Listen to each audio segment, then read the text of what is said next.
Well, boss, man, I'm so glad to have you Yeah, dude. for a little bit today, and not only because you're going to surprise us with a banjo tune. Yeah, that's why it's in the background. That's it. That's why it's in the background. No, well, I love having you a part of this conversation because not only are you a youth worker, but you work within NYM, the National Network of Youth Ministries. And so if you're a youth pastor out there and you haven't heard of NYM, they've been around for a long time. And I mean, you've got a really pretty vision statement and all that stuff. What I say is they're the person in your corner as a youth worker. Yeah. Like no matter how big, how small of a church you are, no matter what form of youth pastor, if you're a volunteer, if you're full-time, NNYM is the group that gets people in people's corners so that they can help connect you in the right way, pray for you in the way that you need it.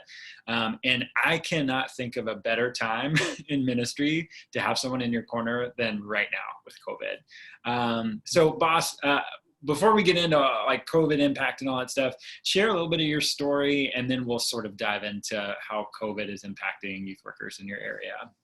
Yeah, for sure. Well, thanks for having me. This is it's super cool to have this conversation, and I think there's very few people that are checking in and being like, how's the world going on for you as a youth worker and stuff. So I appreciate that. It's awesome.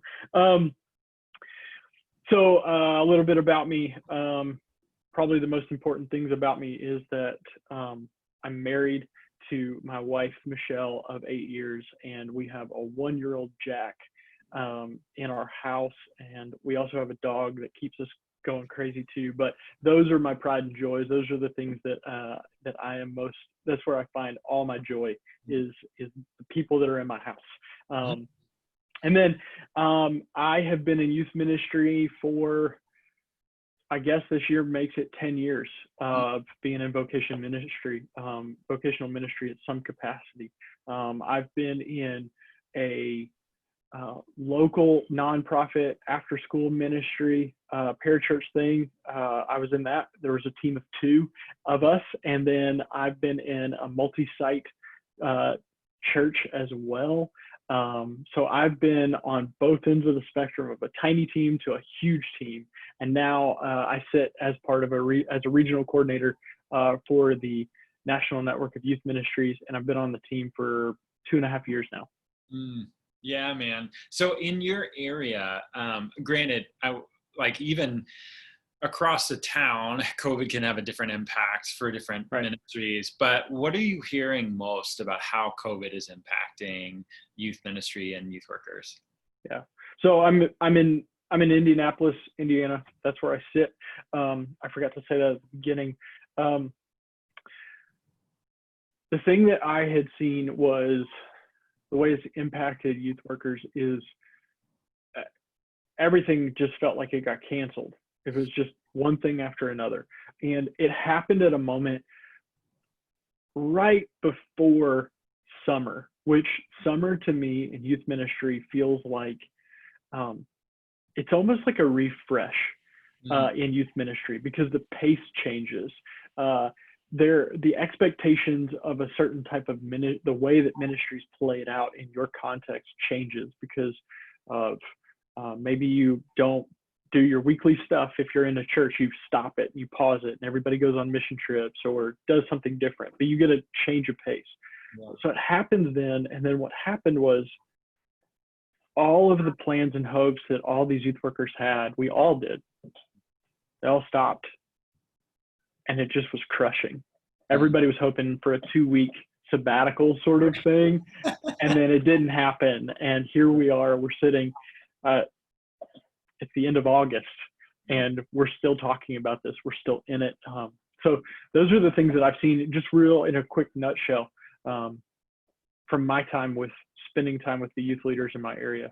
Yeah, well, the thing that sparked this this series of interviews is really kind of a core question that we're hearing a lot of, and we're just like every year this time having a lot of conversations with youth pastors and church leaders about wanting to start imagining what does service experiences, what does that look like for their teenagers next year. However, there is this really strong tension of like, they're having the conversation because they know they need to plan it, but they feel like they almost have no capacity to actually plan it. So, yes. And honestly, I mean, it's all across the board. Some folks are like, yep, everybody's on board, gonna like register to go here. We know exactly where we want to go, know exactly how many people we're gonna have, which in some contexts that feels crazy, right? To think about 10 to 12 months, what that commitment's gonna be. And other folks they're asking us for advice on like, well, what's the range of things I should plan for? And through both of those situations, both of those ends of the spectrum, there is this really difficult tension of trying to create this path forward to imagine what ministry will look like in 10 to 12 months while knowing plans A, B, C, and D for Sunday. Like you think you've got it all covered, but there might need to be a plan E somewhere, and you don't know that yet. So there's those two tensions that youth workers seem to have right now. So I would love for you to share maybe a little bit of a response to that, and like providing us a little bit of wisdom from your perspective of how do you hold that tension? How do you make decisions according to your values and according to like why you do what you do as a ministry, while at the same time giving yourself flex and the ability to transition or pivot when needed? Yeah. There's a lot there. There's a lot of questions that you threw out, which is great because so I might talk for a little bit. So I think first thing, if I'm gonna talk to a youth leader, I would ask and be like, when have you set intentional time to work on your ministry and not work in your ministry? And what I mean by that is, you said like, we got to get the plans for this week ready. Okay, well, every single week is coming.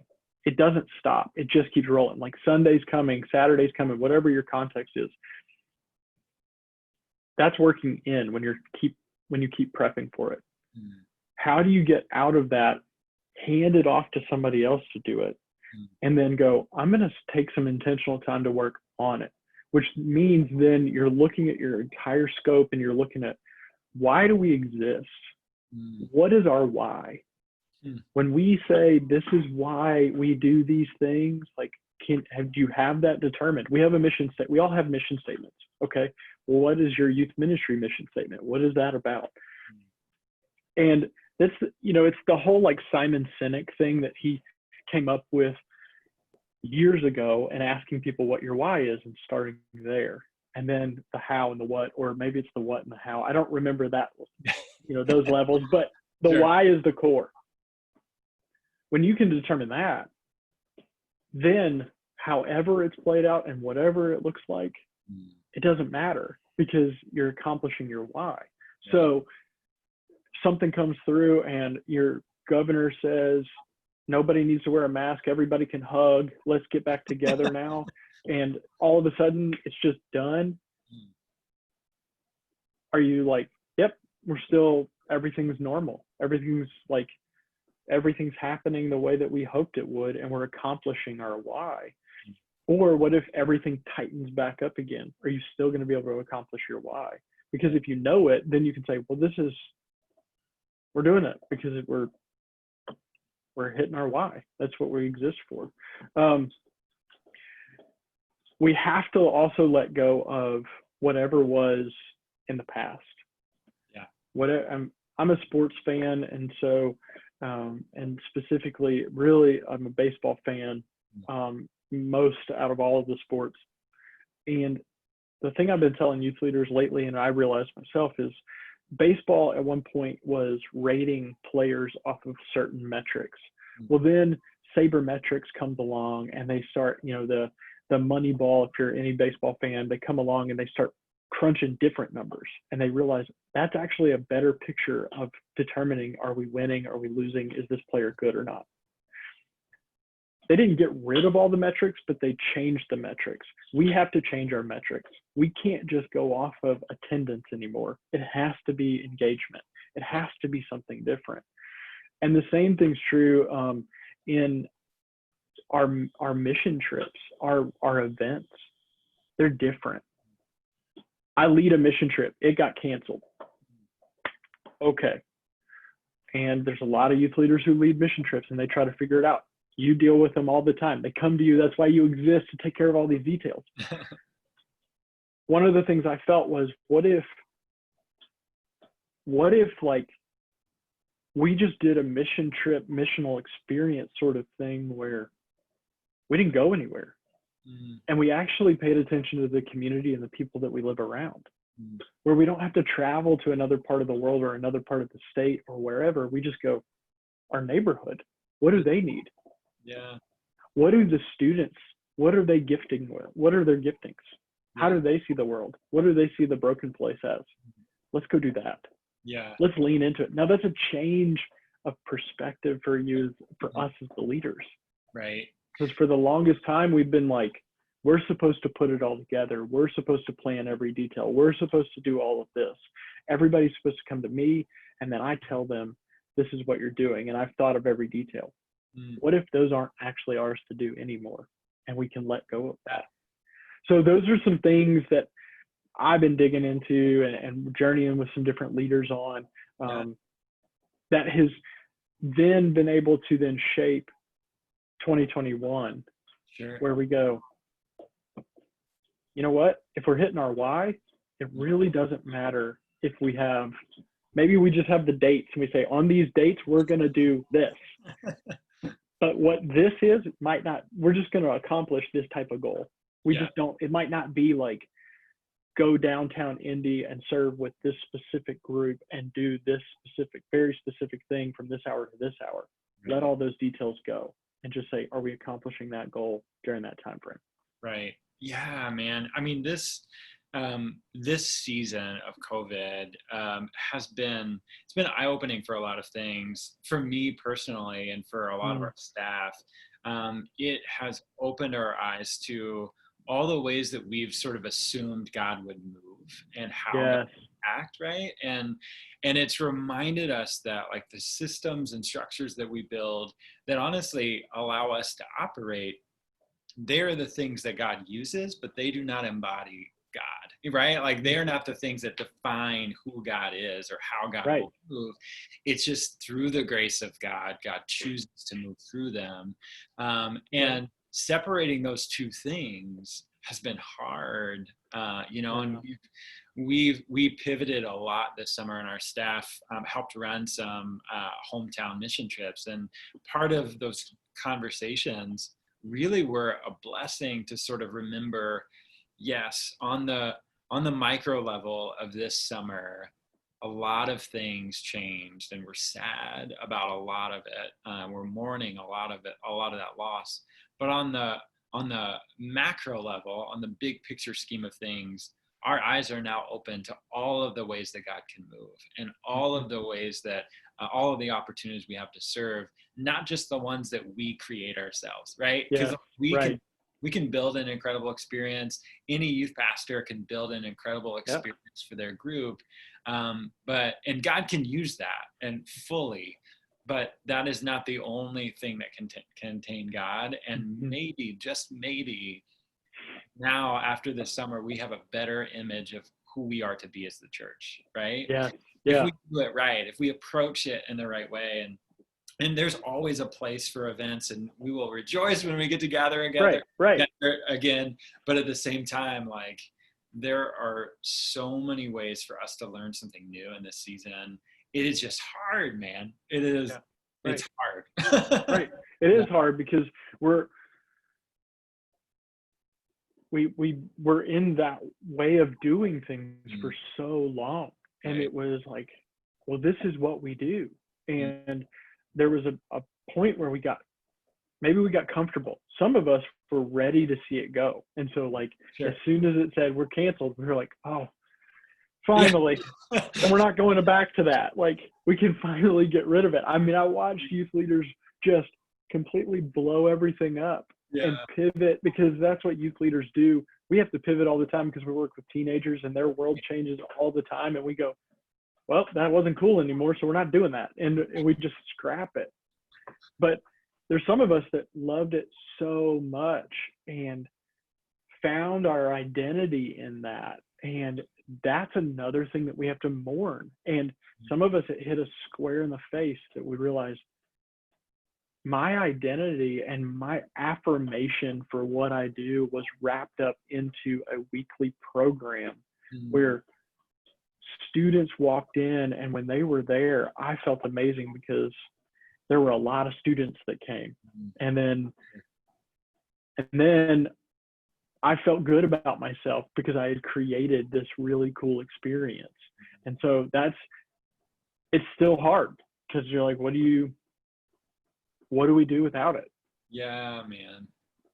Yeah. Well, just in the last couple of minutes, what's maybe one like bit of encouragement, or maybe like one final thing I didn't even think to ask about yet, that you'd love to share, just from your perspective to the average user? Yeah.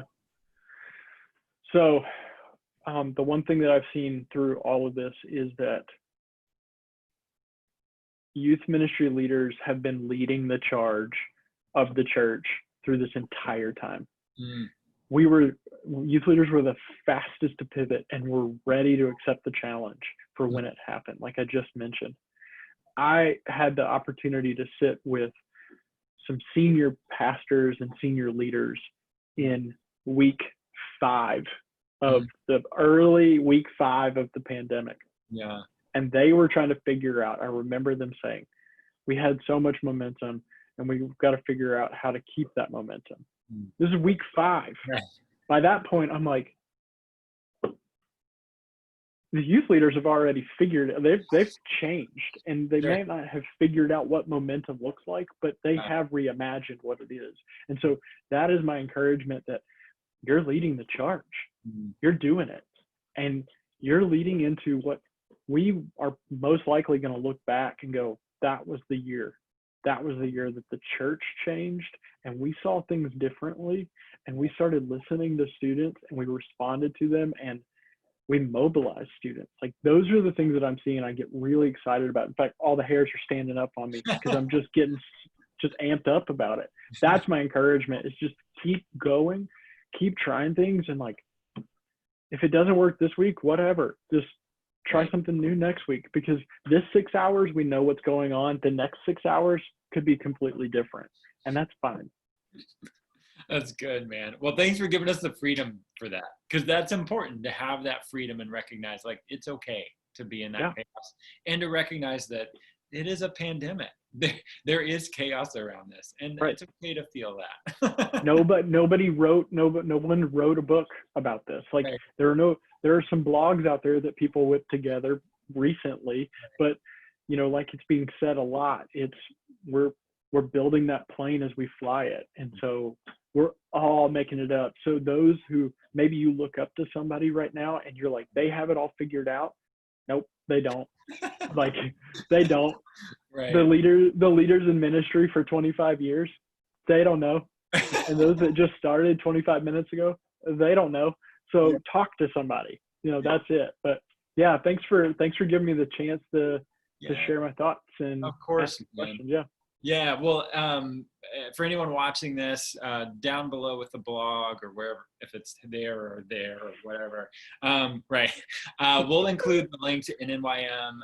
And then, boss, if there's any other links you want to include in there, we'll drop it there too. But like I said before, if you are a youth worker of any sort, this is the time to get connected to NNYM if you're not already, because we need people in our corners, and that's what they do. So, thanks so much, boss. Appreciate it, man. Thanks for having me. This is awesome.